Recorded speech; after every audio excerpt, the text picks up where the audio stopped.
Hello learners, welcome back to the channel. और आज है 17 अक्टूबर और आज हम prelims pointers daily newspaper analysis में देखेंगे कि आज न्यूज़ में इम्पॉर्टेंट आर्टिकल्स में से हमें क्या क्या इन्फॉर्मेशन मिला है।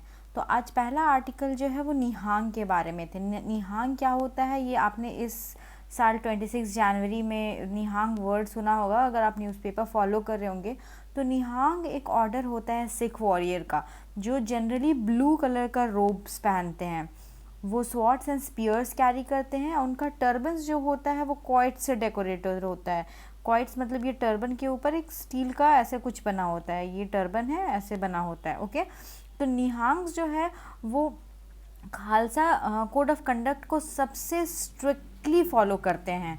ओके, तो निहांग्स का सोर्स अगर पूछा जाए कि निहांग कहाँ से आया है, तो ऐसा बोला जाता है कि जो 10th गुरु हैं, हमारे जो 10th गुरु सिखिज़म के थे, गोबिंद सिंह ने अपने सबसे यंगेस्ट सन फतेह सिंह को एक बार देखा था कि he was wearing a blue dress, blue turban, and he was too much amazed by looking at him. तभी से उन्होंने डिसाइड किया था कि जो निहांग्स होंगे उनका ये अटायर होगा।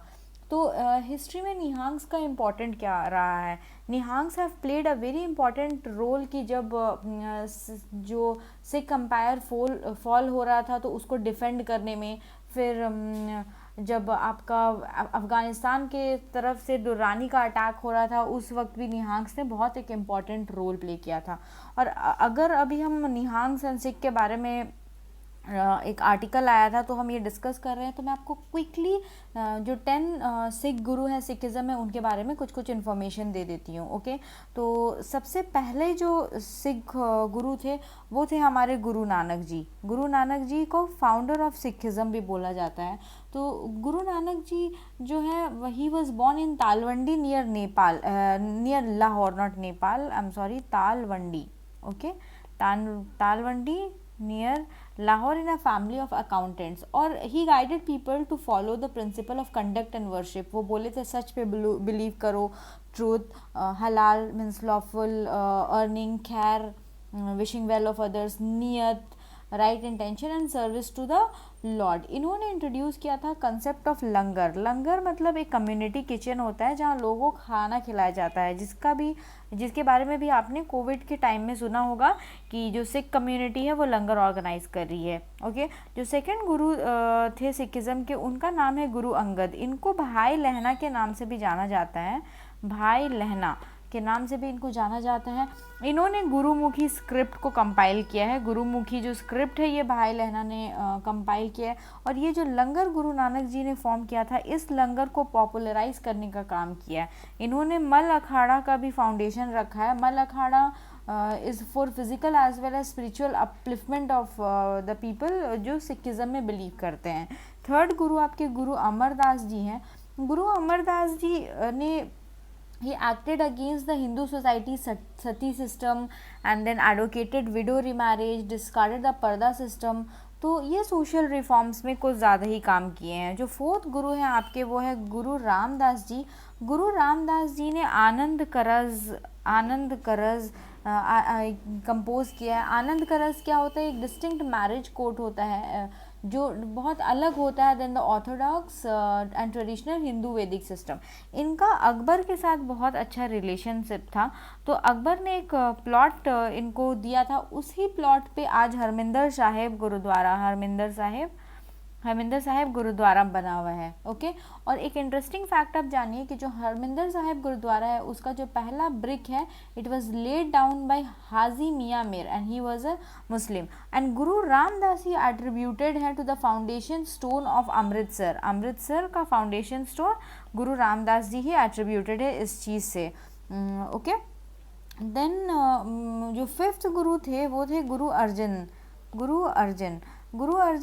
देव जो थे आपके, ये आदि ग्रंथ के लिए जाने जाते हैं। आदि ग्रंथ जिसको गुरु ग्रंथ साहिब भी बोलते हैं। He compiled that. He was executed by Jahangir. क्यों? क्योंकि जहांगीर का एक बेटा था खुसरो नाम का, वो रेबल किया था एंड गुरु अर्जन देव ने उसका हेल्प किया था। तो इनको जब जहांगीर ने एग्जीक्यूट किया तो इनको फर्स्ट मार्टियर बोला जाता है of Sikhism. Okay, first martyr of Sikhism आपके गुरु अर्जन देव हो गए। 6th गुरु आपके गुरु हरगोविंद है, हरगोविंद। 7th आपके हैं हर राय। 8th आपके हैं हर किशन। ओके, अब आपका 9th वाले जो गुरु है ये अगेन इम्पॉर्टेंट हो जाते हैं, जिनका नाम है गुरु तेग बहादुर। गुरु तेग बहादुर जो है he was beheaded by Aurangzeb publicly, Chandni Chowk Delhi में एक जगह है वहाँ पे, और उसी जगह पे आज एक गुरुद्वारा बना हुआ है जिसका नाम है सिंसगंज साहिब गुरुद्वारा। ये गुरुद्वारा आपको चांदनी चौक में देखने को मिलेगा। ओके, इन्होंने बंदा बहादुर को अपॉइंट किया था, बंदा बहादुर को अपॉइंट किया था as a militant leader of Sikhism. Okay, तो ये इतना इन्फॉर्मेशन गुरु तेग बहादुर के लिए हो गया। और जो आपके 10th एंड लास्ट गुरु हैं वो है आपके गुरु गोबिंद सिंह, गुरु गोबिंद सिंह। तो Guru Gobind Singh organised the Sikh as a community of warriors and called them Khalsa. तो खालसा पंथ की स्थापना किसने की? गुरु गोबिंद सिंह। ओके, तो इतना आपके लिए इम्पॉर्टेंट है सिखिज़म के बारे में जानने के लिए। ये मैंने आपको शॉर्ट में सारे गुरु के बारे में इन्फॉर्मेशन देने की कोशिश की। आप इसका अगर आप इसको डिटेल में जानना चाहते हैं तो मैंने ऑलरेडी मैंने इस पे वीडियो बनाया हुआ है हर एक गुरु के ऊपर सेपरेट, और वो हमारे यूट्यूब चैनल पे अपलोडेड है, तो आप जा करके उसको वहाँ पर देख सकते हैं। अब चलिए, अब नेक्स्ट टॉपिक हम देखते हैं। आज का नेक्स्ट टॉपिक आपका मुदुमलाई टाइगर रिजर्व के बारे में था। तो मुदुमलाई टाइगर रिजर्व कहाँ पे है? ये आपका तमिलनाडु में है, ये तमिलनाडु में है। ये पार्ट है नीलगिरी बायोस्फीयर रिजर्व का। नीलगिरी बायोस्फीयर रिजर्व जो है वो आपका ट्राई जंक्शन पे होता है। सपोज़ अगर ये इंडिया का निचला हिस्सा है, अगर ये वाला, ये आप माउंटेन ऊपर वाला पार्ट समझ लीजिए इंडिया का, तो यहाँ पे आपका तमिलनाडु आता है, यहाँ पे केरला, यहाँ पे कर्नाटका। तो ये ट्राई जंक्शन में आपका नीलगिरी बायोस्फीयर रिजर्व होता है, वहीं पे आपको मुदुमलाई टाइगर रिजर्व मिलेगा। ये मैप में ये वाला लोकेशन है। ओके, यहाँ की जो ग्रासेस है वो बहुत लंबी लंबी ग्रासेस होती हैं, उन ग्रासेस को एलिफेंट ग्रास बोला जाता है। ओके, और यहाँ पे आपको टीक, रोजवुड, बैम्बू पाया जाएगा। फौना में आपको tiger, Asian elephant, Malabar giant squirrel, wild dog जैसे चीज़ें देखने को मिलेगी। तो ये चीज़ आप ध्यान में रखिएगा। नेक्स्ट हमारा जो आर्टिकल आज था न्यूज़पेपर में वो वीनस के बारे में था। इसका हेडिंग ही देख लीजिए, did Venus ever have oceans. Okay, तो इसका आंसर यहाँ पे कि वीनस का कभी टेम्परेचर इतना लो हो ही नहीं पाया कि वहाँ पे वाटर की फॉर्मेशन हो पाए। Instead water remained as gas, okay, in the atmosphere and oceans never formed. Venus के बारे में आप एक और इन्फॉर्मेशन जान लीजिए कि ये तो सेकंड प्लैनेट है हमारे सोलर सिस्टम में, इसको अर्थ का ट्विन बोला जाता है। It's called the earth of twin. हमारे सोलर सिस्टम में जितने भी प्लैनेट है वो सारे प्लैनेट एंटी क्लॉकवाइज रोटेट करते हैं, वो इस तरह से रोटेट करते हैं। बट हमारे सोलर सिस्टम में दो ऐसा प्लैनेट है जिसको वीनस एंड यूरानस बोलते हैं, वो क्लॉकवाइज डायरेक्शन में रोटेट करते हैं। आप ऐसे यू वी करके याद रख लीजिए, यूवी रेज पढ़ा होगा आपने, यूवी ऐसे यूरानस एंड वीनस, ये क्लॉकवाइज डायरेक्शन में रोटेट करते हैं। ये हॉटेस्ट प्लैनेट होता है सोलर सिस्टम का क्योंकि यहाँ पे कार्बन डाइऑक्साइड की कॉन्सेंट्रेशन बहुत ज़्यादा है। एक और इंटरेस्टिंग फैक्ट वीनस के बारे में ये है कि वीनस में एक दिन जो होता है it is larger than 1 year. Why? Because it takes longer to rotate on its axis than to complete 1 orbit of the sun. तो एक दिन ज़्यादा होता है rather than year in Venus. तो वीनस के कुछ मिशंस है जैसे कि डाविंसी एंड वेरिटास, ये आपकी नासा की मिशन है। तो मिशन अक्सर एग्जाम में पूछा जाता है, तो ये मिशन का नाम आप ध्यान में रखिएगा। तो ये तो नासा की मतलब यूएसए की मिशन हो गई। इंडिया वीनस के लिए क्या कर रहा है? इंडिया शुक्रयान मिशन लॉन्च करने वाला है। शुक्रयान बाय 2024 से 26 तक में ये लॉन्च करेगा। तो इंडिया की जो मिशन है वो शुक्रयान है। एक और मिशन आप नोट कर लीजिए, उसका नाम है अकात्सुकी मिशन। अकात्सुकी मिशन ये जाक्सा का है, जाक्सा मीन्स जापान। तो ये इतना इन्फॉर्मेशन आपका वीनस के लिए इम्पॉर्टेंट है। नेक्स्ट आर्टिकल आपका सर सैयद अहमद खान के लिए है। सर सैयद अहमद खान को हिस्ट्री में हम एक मुस्लिम रिफॉर्मिस्ट या फिर फिलोसोफर के तरह से जानते हैं। 19th सेंचुरी के वो उन्होंने इम्पोर्टेंस दिया है एजुकेशन को in modern scientific lines to the Muslims. वो चाहते थे कि जो कुरान है और जो मॉडर्न एजुकेशन है वो दोनों मुस्लिम को दोनों चीज़ मिले और मुस्लिम एक मिडिल पाथ को चूज़ करे रादर देन एक्सट्रीमिज़म पे जाए। उन्होंने इनफैक्ट क्रिश्चियनिटी के ऊपर भी स्टडी किया है और एक बुक लिखा है उन्होंने, उस बुक का नाम है commentary on the holy Bible. इनको order of the star of India British government के थ्रू ये पद दिया गया। इनफैक्ट उनको नाइटहुड भी प्राप्त है।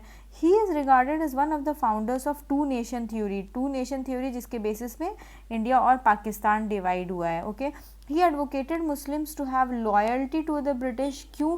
क्योंकि ऐसा 1857 के जो रिवोल्ट है उसमें मेजरली पार्टिसिपेंट्स जो थे वो मुस्लिम्स थे, तो जिसके वजह से मुस्लिम के पार्टिसिपेशन की वजह से ब्रिटिश मुस्लिम के एंटी हो गए थे and they did not wanted to see Muslims. इसलिए सर सैयद अहमद खान ने मुस्लिम को बोला कि आप पहले एजुकेशन पाइए, आप अपना पॉलिटिकल अपलिफ्टमेंट करिए, you come at par with the Hindus and then आप पॉलिटिकल एरेना में एंटर करने की कोशिश कीजिए। He was against religious intolerance, ignorance and irrationalism. इन्होंने बहुत सारी चीज़ों के ऊपर आवाज़ उठाया है। वो इजी डाइवोर्स के खिलाफ थे, पॉलीगामी मतलब multiple marriage. He discarded the purdah system. He wrote a magazine जिसका नाम है तहजीबुल अखलाक। ये बहुत इंपॉर्टेंट है, अक्सर एग्जाम में पूछा जाता है, तो इसको आप नोट कर लीजिए। ओके, उन्होंने एक बुकलेट लिखा है अशबाब बगावत हिंद। इसमें उन्होंने बताया है कि 1857 रिवोल्ट के रीजंस क्या थे, और रीजंस में उन्होंने साइड किया है कि ब्रिटिश का इग्नोरेंस, एग्रेसिव एक्सपेंशन पॉलिसी, ये सब सारे रीजंस थे। ये फाउंडर है मोहम्मदन एंग्लो ओरिएंटल कॉलेज के, जो लेटर ऑन चल करके अलीगढ़ मुस्लिम कॉलेज बनता है। He founded the scientific society of Aligarh. जैसे मैंने आपको बताया कि वो साइंटिफिक नॉलेज पे, साइंटिफिक एजुकेशन पे बिलीव करते थे, modelling it on the lines of royal society of England. In fact he was nominated to the viceroy's legislative council in 1878। तो ये सारा इन्फॉर्मेशन हो गया हमारा सर सैयद अहमद खान के बाद। ये एक इन्फॉर्मेशन है जो ये various exercises India different countries के साथ करती है, उसके बारे में मैंने कुछ इन्फॉर्मेशन यहाँ पे पेस्ट किया हुआ है। ये मैंने PIB से निकाला हुआ है। वैसे बहुत सारी एक्सरसाइजेज जो इंडिया मल्टीपल कंट्रीज़ के साथ करती है वो सारे के सारे आपको याद होना चाहिए। ये कुछ मैंने यहाँ पे नोट डाउन किया है, तो आप take a note of it. जैसे Yudh Abhyas India and United State, क्यूवेरिन India and Maldives, AUSINDEX India and Australia, Mitra Shakti India का नियरेस्ट मित्र कौन है? Sri Lanka. Malabar naval exercise India, US and Japan and in fact Australia also. Sundarbans कहाँ पे है? बांग्लादेश के पास है, India and Bangladesh. Surya Kiran India and Nepal. एक्सलामित्य इंडिया एंड सीचल्स कहाँ पे है? ये अगर आपका अफ्रीका है और ये आपका इंडिया है वर्ल्ड के मैप में, तो ये यहाँ पे आपका हो जाएगा सीशेल्स, जो एक आइलैंड है अफ्रीका के पास में। तो इंडो सीशेल्स एक्सरसाइज एक्सलामिक। SADMEX जो है वो सार्क कंट्रीज करती है डिजास्टर मैनेज के लिए। लाइव वायर जो है इंडियन एयरफोर्स ही करती है। Hand in hand, even though हम चाइना के साथ हैंड इन हैंड नहीं चलते, बट ये एक्सरसाइज जो हमारा आर्मी वाला है वो चाइना के साथ है। SLINEX India and Sri Lanka, Indra India and Russia and Sampriti India and Bangladesh. ये कुछ है, ये आपको बिल्कुल याद रखना होगा। मेक श्योर आप 5-5 करके रोज़ याद कर लीजिए। इनफैक्ट मैं एक वीडियो भी लेकर के आऊँगी जिसमें मैं जितने एक्सरसाइज हैं उन सारे एक्सरसाइज को मेंशन कर दूंगी। तो यहाँ पे समाप्त होता है हमारा आज का वीडियो। चलिए हम क्वेश्चन अटेम्प्ट कर लेते हैं। क्या इक्वेरिन एक मिलिट्री एक्सरसाइज इंडिया और मलेशिया के बीच में है? सर सैयद अहमद खान ने scientific society of Aligarh found किया है। डाविंसी एंड वेरिटास मिशन है जुपिटर का। और निहांग क्या सिख कम्युनिटी गुरु नानक जी ने स्टार्ट किया था ड्यूरिंग हिज ओल्ड एज? तो आप इन सवालों का जवाब दीजिए। अगर आपको पॉज करके अगर आप आंसर नहीं दे पा रहे तो मेक श्योर आप वीडियो को वापस से देखिए। तो चलिए हम आंसर देखते हैं। इक्वेरिन एक्सरसाइज मालदीव्स के साथ है, not with Malaysia. Sir Syed Ahmad Khan scientific society of Aligarh, correct. DAVINCI and VERITAS is related to Venus and not Jupiter. Nihang Sikh community founded by Guru Nanak, no, that was Guru Gobind Singh which who was the 10th Guru of Sikhism, गुरु गोबिंद सिंह। तो चलो दोस्तों, I hope you gained a lot of knowledge from this video. मिलते हैं फिर हम कल। Thank you. Please like, share and subscribe the channel. Have a good day.